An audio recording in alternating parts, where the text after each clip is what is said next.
kesempatan kali ini, kami akan menyampaikan sebuah video pembelajaran mengenai rancangan proses pengolahan keju untuk memenuhi ujian tengah semester mata kuliah dasar-dasar teknik pangan.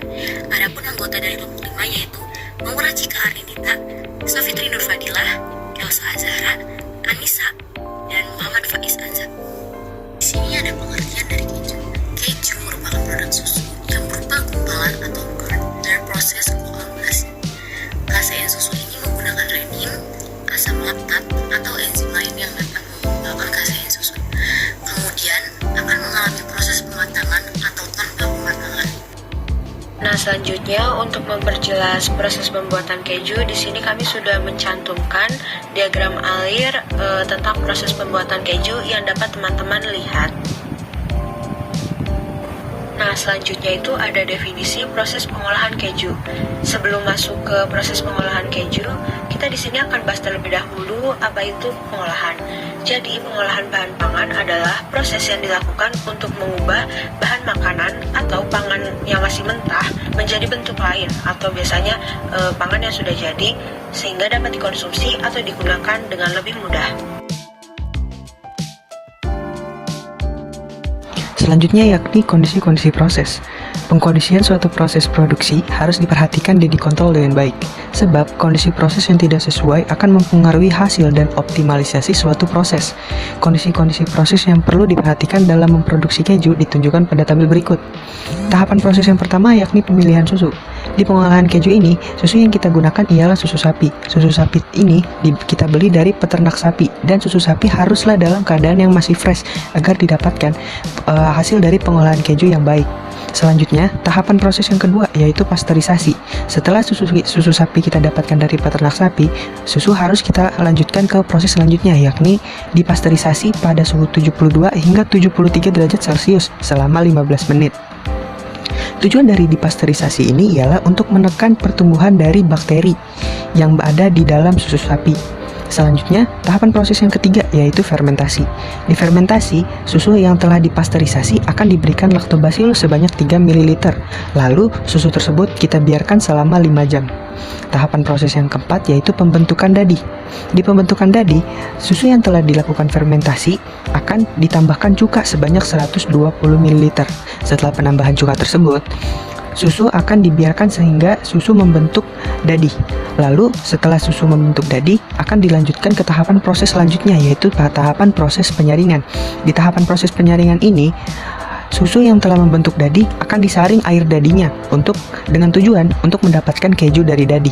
Di penyaringan ini akan menghasilkan limbah yaitu air dadi yang tidak kita gunakan dalam pengolahan keju ini. Kemudian semua proses dari pengolahan susu sapi hingga menjadi keju dilakukan dalam bentuk diagram alir. Hal pertama yang harus dilakukan adalah melakukan pasteurisasi pada suhu 25 derajat Celcius dalam waktu 15 menit.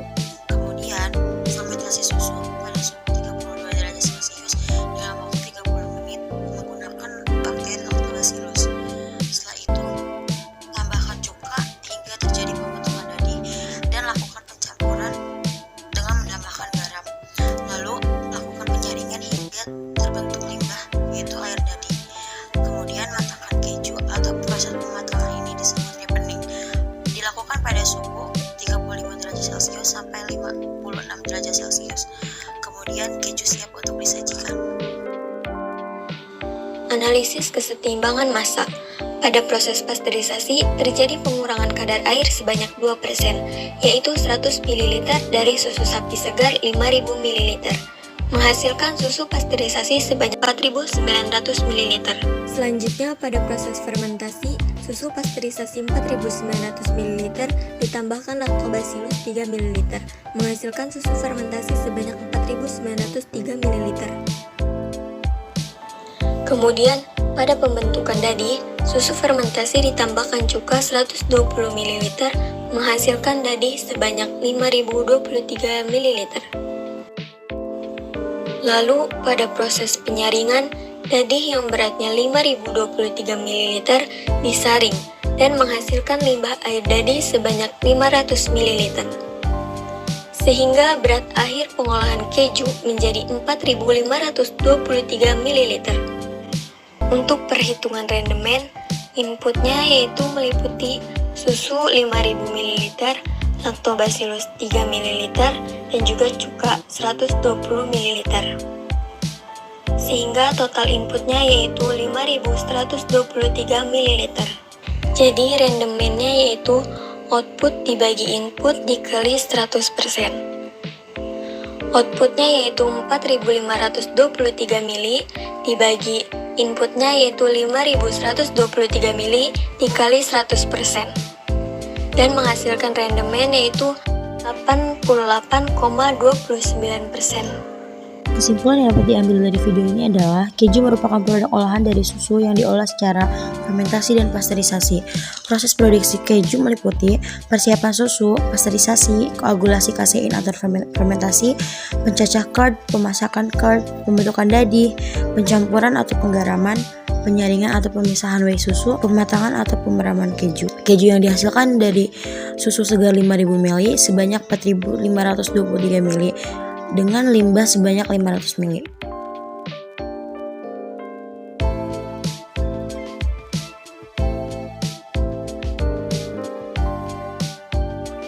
Itulah penjelasan dari proses pengolahan keju.